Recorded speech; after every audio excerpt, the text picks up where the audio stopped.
The 2-3-5, originally known as the pyramid, was a long-term successful formation back in the 1880s. Believe it or not, it was pretty much the normal football formation in the UK. Something like today's 4-4-2, 4-3-3 or 4-2-3-1, it was pretty popular. The 2-3-5 shape is actually not too strange. Recently I covered Pep Guardiola's Manchester City tactic and he achieves a similar shape but in transitions and not as a starting position. In today's video I will be sharing a tactic idea with you. It is a 2-3-5 pyramid shape. We will together call it Back to the Future. It's just a tactical idea. It will be available to download. It will be on my blog, so make sure you check that out in the description. Hopefully you guys get ideas. You can create your own or you can tweak my very own version. But before we do, welcome back to RDF's YouTube channel, your #1 place to get the best Football Manager 2021 tactics.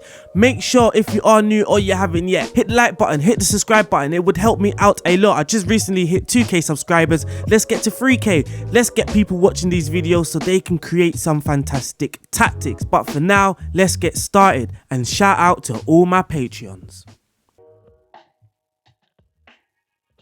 The 2-3-5 formation would usually consist of 2 defenders, side backs, and 3 central midfielders, half backs. The 2 central defenders would have the job of marking the attackers in their zone, and the 3 central midfielders would cover the areas needed. That could be the flanks to engage the wingers or the gaps possibly made in the half spaces and in between the lines.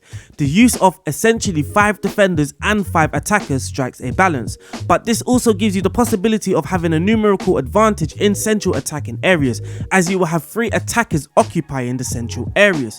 This is far from easy to defend against because the formation would have 2 wingers who stretch play. So if the opponent's fullbacks choose to close down and mark the wingers, this can leave space for the attackers to attack the channels, the space between the fullbacks and the central defenders. In attack, things can be easy to read if the attackers are assigned to the same duties or roles, which is why you would usually see teams who use this shape in their transitions would have some variations in their attack.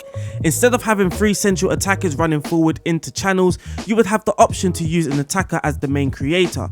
Asking him to drop deeper to collect the balls can disrupt the opponent's defense shape because the opponents would have a choice to make: stay or follow. A defender may not want to follow in case it leaves space in behind, but he also may not want to stay and allow your creator to create. This is where you can force your opponents into making mistakes when making decisions, and in moments like this, a game could easily be won. Build-ups. In build-ups, the midfield 3 would be vital in ball progression. With the 5 attackers occupying the final third areas, the ball needs to work its way from defence to attack, and the midfield 3 need to be confident in doing so. For solidarity in the team shape, the midfield 3 wouldn't look to roam around the pitch for multiple reasons. They need to consistently be an option in deeper areas for the ball to progress unless you look to attack with a direct ball.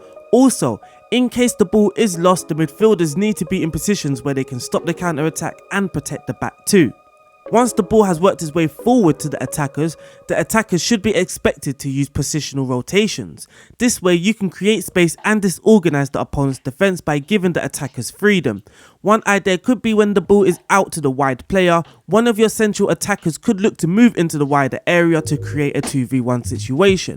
The central attacker can then take control of the ball whilst the winger then takes up the position the central attacker was occupying. Defending is where you can have issues when starting out with a 2-3-5 formation, and I'm pretty sure everybody can spot the weakness: the flank areas. Having just 2 central defenders leaves a massive space out wide for teams to attack, which is why it would be essential to do most of your defending in central areas. You may want to force your opponents into central areas as a trap in order to win the ball, or you can just allow your opponents to have the ball in the flank area if you don't consider that area to be dangerous to concede a goal. But either way, pressing would have to be done expertly to make sure players are not leaving their position at times that would leave spaces for the opponents to attack your defense directly. Starting off with a lower line of engagement or a mid block may be wise to force your opponents to play out a little. Having your attackers inviting pressure rather than closing them down could give your team some solidarity and make the opponents think twice when they have the ball, as they know one direct ball can beat all 5 attackers. But when the attackers are dropping off and inviting the opponent's defense with the ball, you can then set a trap in the middle of the park where you can potentially have 7 to 8 players ready to engage the opponents. So if it is the pressing we want, the pressing can be done in the middle of the park where it's much more safer. RDF's conclusion. As crazy as this formation looks on paper, it's something many teams use or attempt to achieve when transitioning. The game back in the 1880s compared to now, of course, is very different. The intelligence of some coaches now allow formations like this to work their way back into the game as they have fresh tactical ideas, and most coaches now prefer to play adventurous football, and using a shape like this can only mean you want to attack. You have no other option. But the question is, are you brave enough to coach your team to play this way? We will see. We are now going to look at the FM21 formation that I have created. Using this tactic, we had some mixed results. Now, in the Ligue 1 or Ligue 1, I'm not actually sure how to say it in French, but in the Ligue 1, we played 38 games, we won 33, we drew 3, and we lost 2. We scored an incredible amount of goals, 128, and we conceded 36. We didn't have the best defense in the league, of course we didn't. We only have 2 defenders. But in other competitions, we got knocked out in the group stages of the Champions League. Of course, it didn't do too well in Europe. Early stages of this test, I was tweaking a little, so maybe that could have played a part of why we didn't qualify, but no excuses, because in the Europa League, we got knocked out in the quarterfinals by Napoli. And in the Coupe de France, we got knocked out in the 9th round by Havre, I'm not exactly sure how to pronounce that team's name. And in the Trophy des Champions, we did win that, beating Marseille in the final 5-3. So now let's look at the tactic. RDF's 2-3-5 pyramid, back to the future. Remember, this tactic probably isn't set in stone. It's not maybe actually fully complete. You can tweak it maybe. Maybe you want to drop a DM backwards. Maybe you want to drop 2 of these deep line playmakers backwards. Whatever you want to do, try it out. But we are going to talk a little about this tactic here. In goal, we have the sweeper keeper on the attack duty. He's expected to form a diamond, similar to how Pep Guardiola builds his team up. He would have a diamond. So we have a deep line playmaker here, 2 central defenders, and the goalkeeper here forming a diamond for our build-up. In central defence, we have 2 central defenders who are going to be defensive players. On the ball, they're going to play a little more safe than a ball-playing defender, and they aren't going to be too safe, just like a no-nonsense defender. But their instruction is to mark tighter. We want to mark the attackers tightly when they are in the central defence area zones. In midfield, we have 3 deep line playmakers. Why? Why do we have 3 playmakers? Well, in midfield, to try and add stability rather than creativity, we don't have just 1, not 2, but 3 deep line playmakers. All 3 midfielders naturally will hold their position, covering both attackers and defenders, adding glue and stability. So when we are attacking, you can see we have no counter movement. So the 5 attackers will do their 5 attacking duties, whilst the 3 central midfielders are going to be holding their position, being a cover for the attackers. If we do lose the ball, they are in position to try and stop a counter attack from happening. So that is the reason why I have gone with 3 deep line playmakers. The left sided deep line playmaker, however, has more direct passes because he has 2 options. He can play a more direct pass into the advanced forward who is going to directly attack the channels, or he can play a direct pass to the winger. And now our 5 attackers, we have 2 wingers on support who will look to stretch the pitch and stay wider. We have advanced playmaker on the attack duty who will look to collect the ball, play more direct passes and get further forward when we are in position. But he would operate in these areas here, trying to create for the team, and he also will come and collect the ball from the 3 deep line playmakers. Up top we have a deep line forward and we have an advanced forward. The advanced forward has run from position, so he's going to be dangerous. He's going to look for pockets to try and be effective, try and exploit any space available whatsoever. And the deep line forward, he's going to drop deeper, hold up the ball, try and bring others into the game. So for the mentality, we have the positive mentality. The attacking width is unfairly wide, so we have players spread out but not too far from each other. We still have the option to play that short pass, but we also have the option to play a more direct pass. For the approach play, we are going to be passing it into space and we are going to play out from the defense. The passing directness is set to standard, the tempo is set to higher also. In the final third, we have mixed crosses, so we're going to take advantage of any crossing technique available. The reason being, we're going to have a lot of players in the box. So even if we cross in the air without having any aerial threats, we can't expect the defenders to win the ball. But it's all about the second ball now, because then on the second ball, with so many attacking players, we can pick up the second ball and we can go on another attack.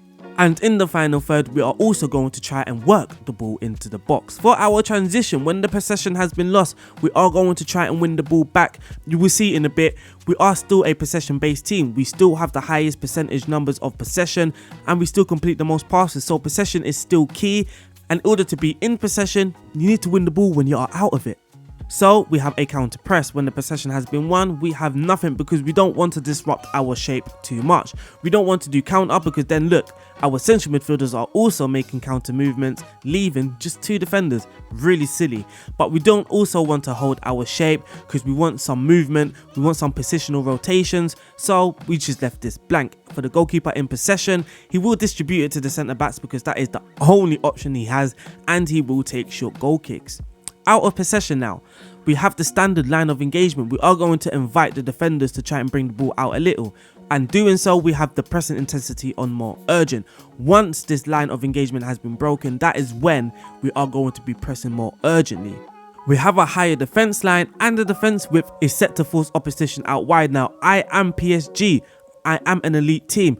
Most things will work for PSG, which is why force opposition on the inside is selected, but this can be dangerous. By default, it should be on standard. So if you do download this tactic and you want to try it out, make sure you try it out on standard first. But that is it for the out of possession, and that is it.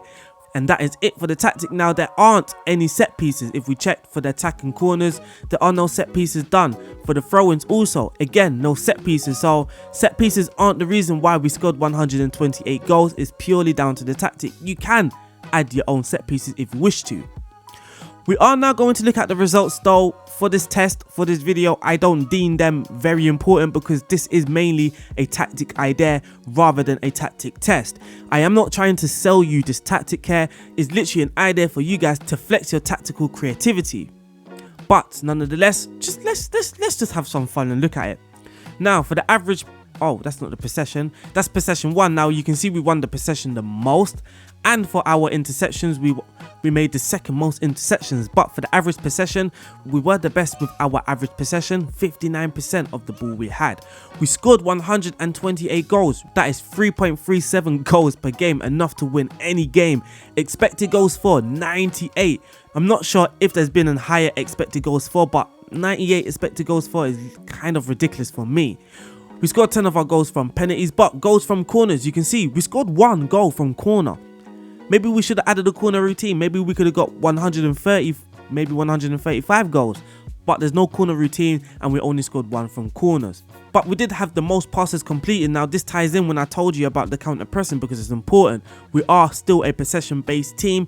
We are still completing the most passes, so we need to win the ball back.